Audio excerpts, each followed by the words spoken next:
Bonjour, bonjour aux poétesses et aux poètes de Val-David, ainsi qu'à l'instigatrice de ce micro ouvert, Anna-Louise. Je vous salue directement de Zipolité. Bon, ben, pour le futur, j'ai fait deux textes. Voici le premier. Le futur. Si c'en est un qu'on attend, c'est bien lui. On l'espère tant. Ça va bien aller, qu'il disait. Mensonges et messages creux. Nous avons gobé la propagande. Nous voilà mélangés au plus haut point. Si on ne peut plus se fier aux autorités, à qui se fier? Déçus, trompés, où peut-on aller? Qui sait de quoi demain sera fait? Le futur est-il source de joie ou de stress? Vais-je vers le meilleur ou m'enfonçai-je dans le pire?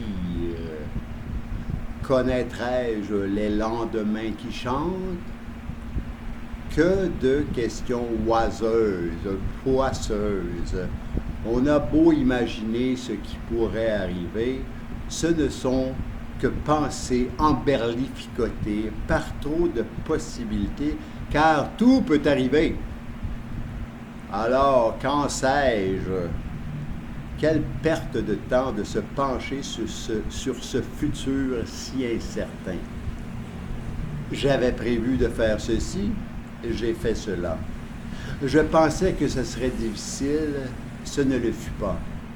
J'avais rendez-vous, il fut annulé. Ce futur tant attendu, je voulais le vivre, mais il s'est défilé. Il m'a bien déçu. Allons donc, toute expectative sur le futur sont vaines et surtout, pour la plupart des gens, très anxiogènes. Alors pourquoi encore et toujours s'y attarder? Alors pourquoi donc encore et toujours s'y vautrer? On ne peut plus se fier à ce vaurien de futur pas fiable qui à tout moment peut nous faire faux bond. Que l'on projette quoi que ce soit, il n'y a aucune assurance sur ce qui va arriver. Alors, cessons de jouer à ce jeu de hasard qui est d'essayer de prévoir quoi que ce soit. Ce qui sera, sera, et basta. Attelons-nous au présent, domptons et goûtons, si nous le pouvons, l'éphémère, qui va son petit bonhomme de chemin. Ne soyons pas à la traîne, gardons le rythme, marchons d'un pas résolu, ou amaquons notre présence en se balançant dans ce qui est.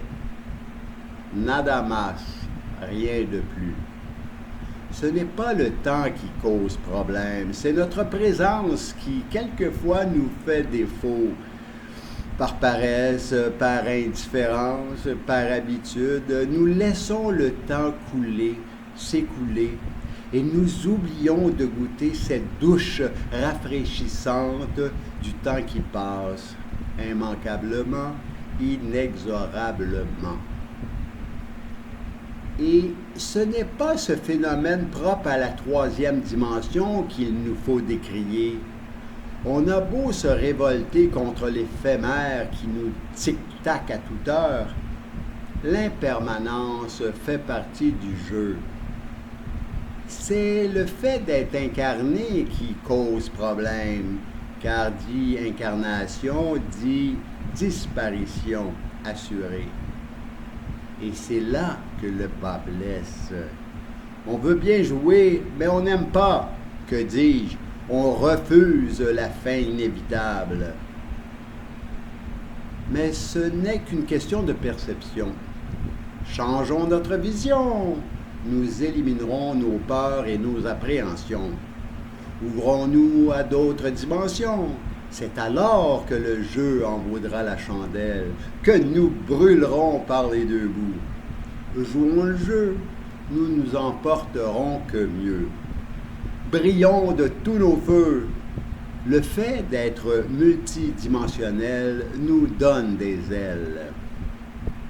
Ne soyons pas dupes, regardons la réalité illusoire et absolue en face, de l'œil de celle ou de celui qui sait, car nous savons, nous sommes l'être. Et cela est amplement suffisant et totalement jouissant. La peur de la mort est, paraît-il, la peur de la vie. On l'a déjà dit. Alors, éclatons-nous, pétaradons de tous nos artifices, de tous nos orifices. Faisons un pied de nez à tout ce qui nous a été inculqué.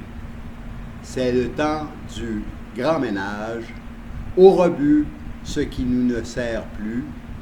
C'est le temps de la tabula rasa. Jetons par-dessus bord le factice, le superficiel, l'inessentiel.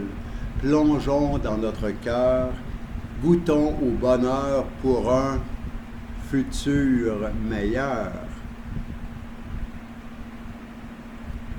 Yep, la